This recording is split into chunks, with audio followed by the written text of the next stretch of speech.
Bonjour et bienvenue dans ce nouvel épisode.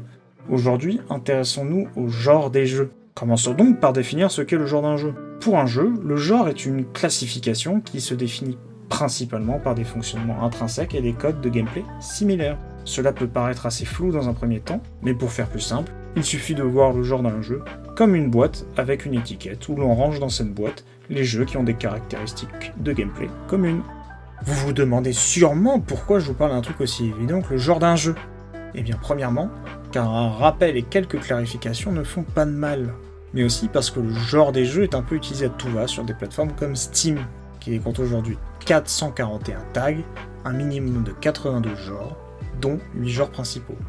Mais en tant que designer, lorsque vous faites un jeu avec un genre précis, il faut que vous ayez ces codes en tête, surtout si vous voulez créer une bonne expérience. J'ajouterais même qu'il faut que vous connaissiez ces codes si vous souhaitez jouer avec le genre ou en repousser la définition. J'ai cité précédemment des genres principaux.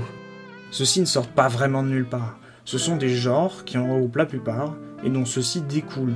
Nous pouvons alors citer comme genres principaux action, qui est défini par si le joueur doit rentrer beaucoup d'input à la suite, comme par exemple Call of Duty. Aventure. Rarement seul, ce genre désigne un jeu à forte composante d'exploration et ou narration. Par exemple, Shadow of the Colossus.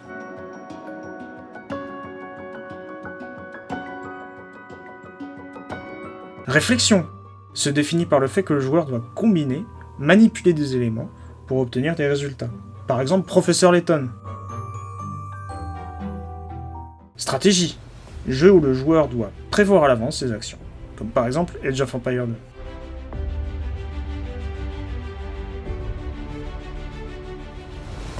Simulation. Un genre qui cherche à reproduire avec plus ou moins de fidélité la réalité. Un exemple parfait est Farming Simulator. Mais certains vont ajouter à cette liste roleplay, fighting, sport et enfin sandbox. Pour moi, les trois premiers peuvent déjà rentrer dans les catégories citées plus haut. Cependant, il est vrai que sandbox pourrait être un genre à part. Mais du coup, comment un genre naît ? Un genre peut naître par plusieurs moyens possibles, que ce soit des limitations techniques ou une technologie. Cependant, la principale raison reste le gameplay et le succès qu'aura ce jeu. L'un des exemples les plus flagrants, à mon sens, sont les jeux de combat, qui se sont largement démocratisés suite à la sortie de Street Fighter 2. Il suffit de regarder le nombre de jeux qui sont sortis à la suite de son succès.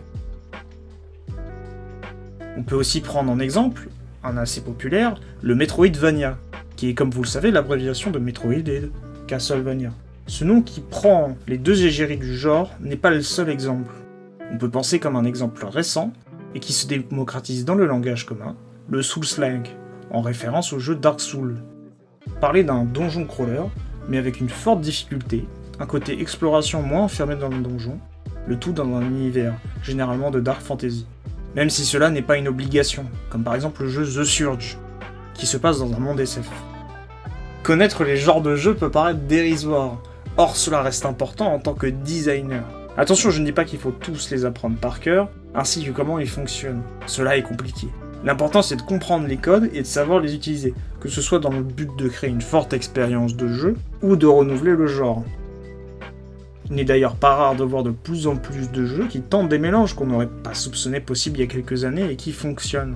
On retrouve d'ailleurs pas mal ces mélanges sur les jeux mobiles, comme par exemple le jeu Clash Royale, qui mélange un deck building et tower defense. Merci de m'avoir écouté, à vous abonner si mon contenu vous plaît, mais surtout, n'hésitez pas à commenter si vous avez des questions sur le sujet de cette vidéo ou son contenu, je me ferai un plaisir de vous répondre. Je vous dis à bientôt pour une prochaine vidéo.